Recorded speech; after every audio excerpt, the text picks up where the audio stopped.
प्रभु आपण मते पचारिले जे आपण कोठी रहिबे मते खाली गोटिए कथा कहंतु एमिति को गोटिए स्थान जोठी आपण नाहांती तापर मु आपन को देखि देबी आपण कोठी रहिबे खाली गोटिए स्थान मते ता ना आपण कहि दियंतु जोठी आपण नाहांती तापर मु कहि सेठी आपण नाहांती सेठी जगह खंड कर दबा सेठी आपण रहिबे हो कोन प्रभु संगे संगे कहले कि कथा देखिलो प्रश्न को उत्तर पूरा जोड़ी की अछि हो कोन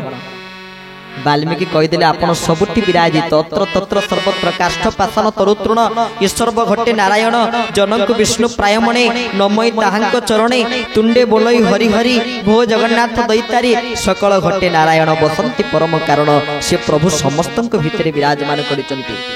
किंतु तथापि मध्य आम मान भितर परस्पर भितर सही आत्मीयता सही श्रद्धा सही भल पाइबा सही प्रेम आसु नहीं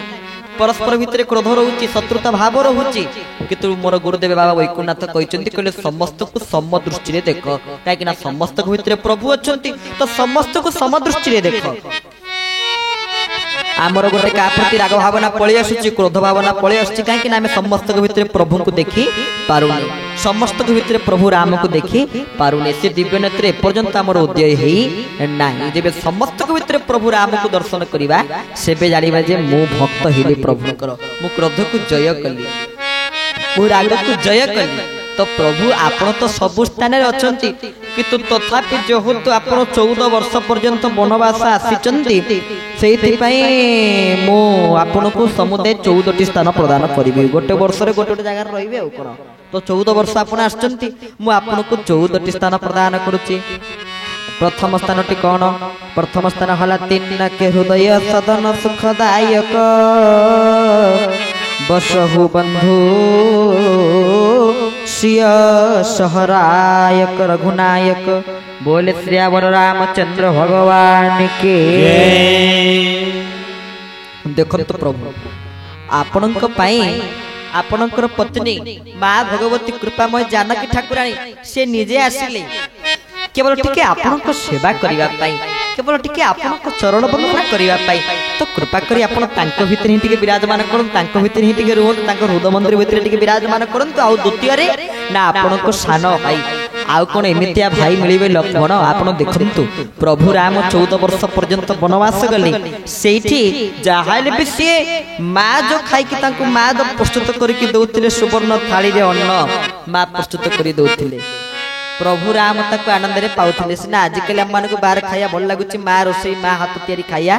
काकू भल लागु नै किंतु मो गुरुदेव गोटे सुंदर भजन रे बुझेई कहले मां हाथ रंधा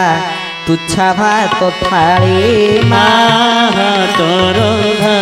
तुच्छा भात थाली मां हाथ रंधा तुच्छा भात थाली मां हाथ रंधा तुच्छा भात थाली आह बढ़िया लगई अमृत ठुबली बढ़िया लगई अमृत ठुबली आह बढ़िया लगई अमृत ठुबली बढ़िया लगई अमृत ठुबली मां हाथ रंधा तुच्छा भात थाली मां रंधा तुच्छा भात थाली मां हाथ रंधा तुच्छा भात थाली मां हाथ रंधा तुच्छा भात थाली बोल भक्त वत्सल भगवान की जय मां हाथ रंधा तुच्छा भात थाली बढ़िया लागई अमृत ठुबली माँ जहाँ टिके रोषे करके प्रस्तुत करके तैयारी करके खाइया को दे दे आता निज हाथ रे गोटे खुई दिए देखिए सांगे सांगे भोक हम कारण प्रत्यक्षदर्शी आमे जिते आम माँ आमको खुई दियंती सत कथा कुछ 15 मिनट जाइन पुणी आम कहबू माँ भोक आनी कौन टे खाइबू मो माँ कह कौन 15 मिनट पूर्व खाई पुणी आ खाइबू ना तू खैला बेलू सांगे सांगे भोक हो माने खाइबा सांगे सांगे हजम हो जाऊँ तो हाथटा एते सुंदर हाथ जो हाथ रे प्रस्तुत करी दउचु सेही हाथ रे खय दउचु ये जीवन रो समस्त पाप दूरीभूत हो जाउची समस्त दुख दूरीभूत हो जाउची जगन्नाथ केते तांग मां को भलो पांती टिके देखंतु जगन्नाथ महाप्रभु आमे सिना मां बापांकर सेवा ठीक भाव रे करि पारु नै मां बापांकर पूजा ठीक भाव में करें माँ बापा को आम भल पाऊने मानुने किंतु थोड़े चिंता करंतु महाप्रभु जगन्नाथ बापा माँ को केते भल पाने बापा माँ किए राजा इंद्रद्युम्न राणी गुंडीचा गुंडीचा को माउसी बोली कुआ जाए किंतु प्रकृति में माउसी ले अर्धाश्वनी माँ हेले गुंडीचा और राजा इंद्रद्युम्न आमर दीपावली हुए आम बाण फुटे दीपावली सेलिब्रेशन करे किंतु देवता मानकर मध्य गोटे दीपावली हुए जहाँ को देव दीपावली बोली कुआ जाए सेते बेले महाप्रभु जगन्नाथ 3 दिन धरी धवल वस्त्र को परिधान करेंगे आम केते धला वस्त्र को परिधान करे ना जेते बेले श्राद्ध दिए सेते बेले से महाप्रभु से श्राद्ध देवे क्या ना ताको बापा माँ को श्राद्ध देवे आ जगन्नाथ निजे हेबे जजमान ब्राह्मण आसी तांको आशीर्वाद करेंगे कि कथा टिके देखिले जगन्नाथ जी जगत को आनंद देला वाला महाप्रभु श्री जगतनाथ जगन्नाथ जी जगत को आशीर्वाद कृपा करुचंती सी भी पुणी आशीर्वाद पाती नियंती काठू ना ब्राह्मण निजे से श्राद्ध वेश धवल वस्त्र को परिधान करती श्राद्ध वेश धारण करती माँ बापा को श्राद्ध दियंते किंतु आम से माँ बापा को भूली जाऊे माँ बापा संस्कृति को रक्षा करी पारु नहीं प्रभु राम सीना माँ हाथ खाऊे सुवर्ण थाली माँ प्रस्तुत करी प्रभु राम को खुई दौले प्रभु राम भी आनंद अति उत्साह सहित माँ प्रभु राम माँ प्रसाद को गुंजुले कि तो बण को गले आउ ना माँ को से सुस्वाद खाइबा को खाई परिवे ना कौन करें तथापि वनवास गले आ गछरे जो फल फली से फल को आनी से खाइले किंतु थरे चिंता कले सान ठाकुर लक्ष्मण वाल्मीकि केमिति कहबेनी आपण टिके तांकर हृदय विराजमान करंतु बोली तांको सहित रुहंतु बोली प्रभु केमिति कहबेनी वाल्मीकि केमिति कहबेनी कहले सेठी ही तांको सहित जोठी रहिबे आपण तांको सहित रहिबे उभय ज्ञान वैराग्य भक्ति ही आपण रहिबे वाल्मीकि कहि देले बतई देले मार्ग बतई देले रास्ता आपण कोठी रहिबे ना जोठी भी रहिबे तीन जन मिसिकी ही रहिबे एठी हमें प्रवचन सुनुचे प्रभु राम लक्ष्मण सीता तीन जन एठी अछंती कारण प्रभु चरित सुनिबे कोरसिया राम लखन सीता मन बसिया जोठी हरि कथा सत्संग चले से राम लक्ष्मण सीता ज्ञान वैराग्य भक्ति विराजमान करते प्रभु से देखु लक्ष्मण को राम प्रति की भक्ति प्रभु राम अवश्य गछर फलमूल खाई रहिले किंतु लक्ष्मण संपूर्ण 14 वर्ष पर्यंत अनाहार रे बंचिले कहले जो पर्यंत प्रभु राम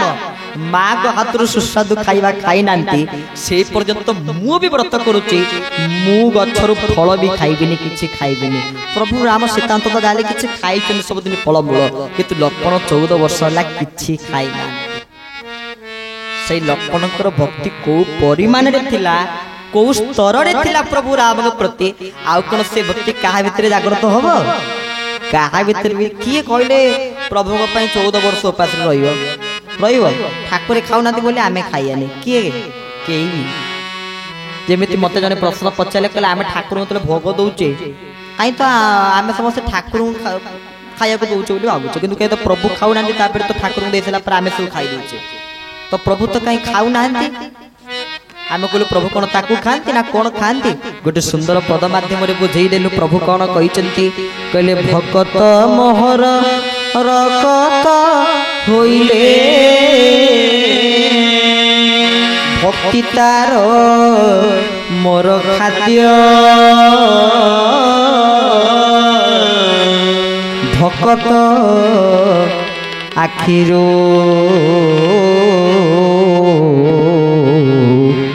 लोटक झरिले थरी उठे मोर प्रभु निजे कहले कहले भक्त मोहर रक्त होइले जदि भक्त मोर रक्त होई जाए तले से भक्तर खाद्य कौन भक्ति से भक्तर भक्ति को ही मु निजे खाद्य रूप में ग्रहण करता है आउ किछि मिसे सेउ देइथे अंगुर देइथे ताको ने से भक्ति हैला मो पई खाद्य अर्थ जहा निकट रे भक्ति थाए प्रभु श्री राम ही तांको निकट रे उपस्थित प्रभु राम तांको पाखरे थांती।